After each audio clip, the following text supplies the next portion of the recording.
Hey everybody, Rob from Karma Comment Chameleon, today going into the ProRevenge archives. Block my driveway? I'll go ahead and take your vehicles. Let's jump right in. Friday night here in the country can get a little crazy sometimes, so I don't mind when my neighbors cause a ruckus or loud party as long as it's not too crazy. Tonight I'm on call for Virginia State Police towing rotation, which means I've got 25 minutes to get wherever the wreck or DUI or impound etc. is. As luck would have it, my neighbors are having a party, and guess what's blocking my driveway? That's right, about 25 to 30 cars. I live down a dirt road at the end of a cul-de-sac, and it's pretty narrow. One in, one out type of deal. And with this rain we've been having, parking in grass and clay and mud is really not the best idea. Even with a 4x4, it can still get tricky. I noticed a few cars coming in early this evening and walked over to my neighbors and made it pretty clear I was on call, and as long as they didn't block the road or my driveway, all would be good. No problems here. Well, I get a call from my boss asking if I can go warm up the rotator and the light-duty flatbed tow trucks. It's about 12:30 a.m. So I get my boots on and other gear because if I'm up, I might as well stay at the shop and clean a few things to stay busy and make the night move along. I get in my car, and as I'm backing out of the driveway, I notice I'm blocked in. I don't mean by one truck, but by nearly 15 different vehicles. I calmly walk over to my neighbors about 1/8 of a mile hike, and as I'm looking for them through the crowd of drunk teenagers, some idiot wants to know why I'm on his property. He's not the property owner. I've never seen this classy gentleman. Finally, I find my neighbor and ask her if she can move the cars. I've got to go to work. She says in normal tone, doesn't yell over the music into the house, "Whoever's blocking the driveway next door, move your trucks," then slams the door in my face. I knock again, and she answers with a drunken, "Oh god, this bitch again?" Internally I'm thinking, alright then, I'll do my best to explain. I'm on call and need to get out of my driveway to go to work. She comes back sloshing a natural light, exclaiming, "It's a party, relax," shuts the door in my face and yells, "F that." I smile, and as I'm walking away, Macho Man throws a beer at me and cackles, "Yeah, you best leave, go on, get." I get on the phone with dispatch and call for as many trucks as we have available tonight, about 10, and tell them to come on over. Mama's got some PPIs, private property impounds. I call police dispatch and ask if they'd send out an officer in case things get out of hand. And as soon as he gets to my place, my rigs start rolling up and hooking vehicles up and taking them to the impound yard. We get down to the last 3 vehicles, a yellow Civic, gold Silverado, and an old F-150. The Civic owner bolts to his car and takes off. The Silverado girl, pretty wasted, gets stuck and starts tearing up my property. Officer walks over and she throws a fit. Long story short, she gets arrested for underage drinking and DUI.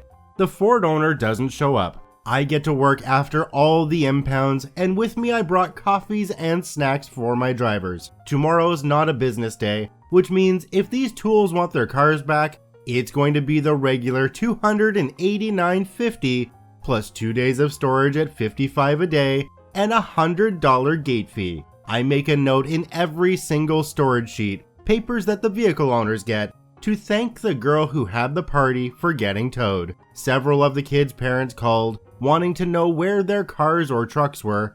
I gave them the yard address and told them they can come anytime. As soon as they started shouting about illegal tows and threatened with lawyers, I showed them pictures of their cars with no parking signs and explained that I tried to reason with the owner of the property, me, but she was tired of being blocked in by drunken teenagers. There are signs on my road saying no parking and not to block the driveway. Don't piss off a tow truck driver, she'll legally take your vehicles. This tow truck driver actually had a lot more incentive to get all of those vehicles towed out there, because if it runs anything like the towing shop that I worked for the past 2 years, you get a commission for every single car you bring in. That means that OP made bank on all of those cars blocking her driveway. Good on you, OP. Don't stiff a tow truck driver, it's bad parenting. Not me, but my brother a couple years ago. He is a mechanic and tow truck operator in a small town. A while back, he gets a call for a job. A guy wants to buy his son a used pickup truck, but it's in another town and needs some work. The client says it's a lot of work apparently, but it should be a fun dad and son project. He hires my brother to pick it up. My brother gets out there and it's in surprisingly good condition. The big thing is the tires are shot. He tows it to his shop, calls the dad, and explains he actually got a pretty good deal. Brother offers to install some new tires and do a little minor work, and the truck should be ready to drive. Dad happily agrees and gives the work the go-ahead. 2 days later and the truck is running. My brother takes it over to the house and leaves the bill on the seat. 5 or 6 days go by with no word from Dad, so my brother calls in to ask how the truck's running. Great, says Dad. So my brother asks about expecting payment. Dad says he'll be in first thing in the morning. The next morning rolls around, no Dad. Same thing for a few more days. My brother reaches him again and now gets a little runaround, with Dad trying to say the truck's not running so well. Dad doesn't really know vehicles though, so his bluff really isn't working. My brother says he's willing to work on other problems or recommend other mechanics, but he still needs payment for work already delivered. At this point, Dad starts mumbling something about how he won't be scammed and hangs up. Dad ducks my brother's calls for a week, so my brother calls the local police to explain what he's going to do, then calls me to ask if I want to see something funny. I say sure, and he picks me up and takes me to this guy's house in the afternoon on a Friday. The truck is parked on the street and has been driven recently. A police car pulls up, at which point my brother says hi to them, then starts loading the truck onto his tow truck. After a few minutes of beeping, teenage son comes out of the house freaking out. He's a brand new driver and thinks he parked wrong or something, but my brother explains that his dad didn't pay. Son goes inside to call his dad.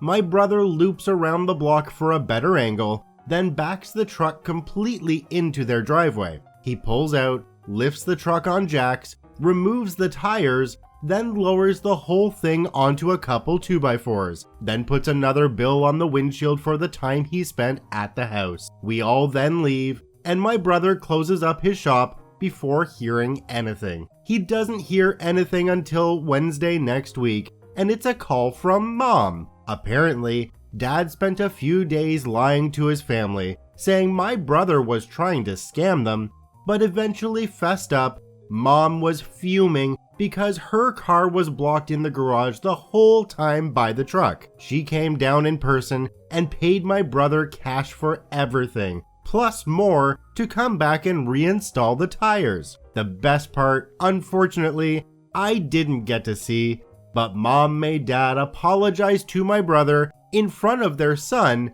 when he reinstalled the tires. Haven't we learnt yet not to get the tow truck driver pissed off? Congrats to OP's brother for reclaiming what was theirs in the first place. At least he was nice enough to leave it on some wood blocks and not just leave it on the ground. Lightning strikes. First time poster. This occurred in an auto body mechanic towing shop. Owner got a call about a tractor trailer combo that tried to turn around in a schoolyard and busted the trailer hitch. Owner brought the trailer back to the shop and found the parts. It was an old army hitch, and finding the parts took 2 trips to town, 40 miles away.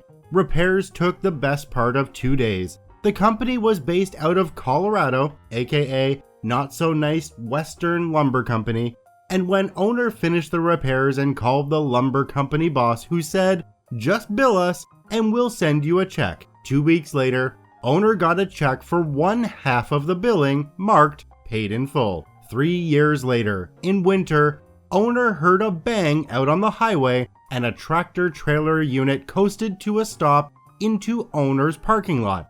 The name on the door, Not So Nice Western Lumber out of Colorado. The driver couldn't understand it. The engine was running, kinda, but it wouldn't pull.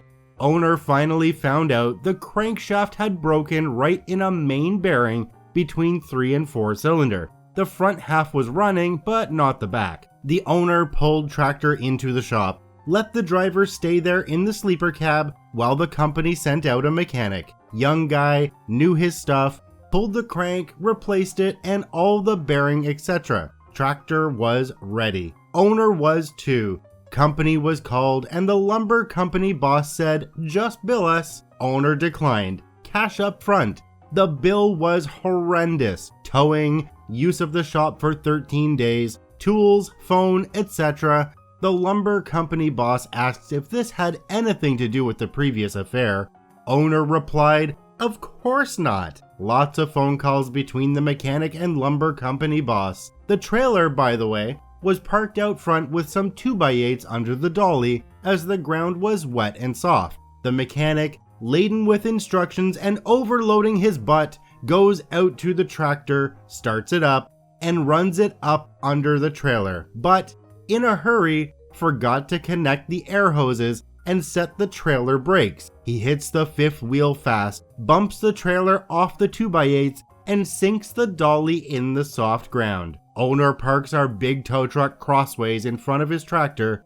That unit is not going anywhere. Owner locks the tow truck, pats his 38 in his belt, smiles at the mechanic, and walks inside. Lots of phone calls occur. Cashier's check arrives. Karma is a bitch. I'm not understanding why the owner of this towing company and garage let them get away 3 years ago with only paying half the bill. Or maybe there's more to that story that we're just not hearing. One thing that's nagging at me though, and maybe you guys can set me straight down in the comments, but when a trailer is parked and it's not attached to the truck, aren't the brakes on fully? Isn't that what the purpose of air brakes is? If there's no air connected to the trailer, the brakes are completely on and that trailer shouldn't be able to move. Correct me if I'm wrong. I want to thank all of the OPs for posting their stories to the ProRevenge subreddit. You can visit them all at the links in the description below. Please go there and give them an upvote. Once again, this is Rob from Karma Comment Chameleon saying thanks for watching. If you enjoyed the video, please hit that subscribe button, drop a like, and share it with your friends, and we'll see you in the next one.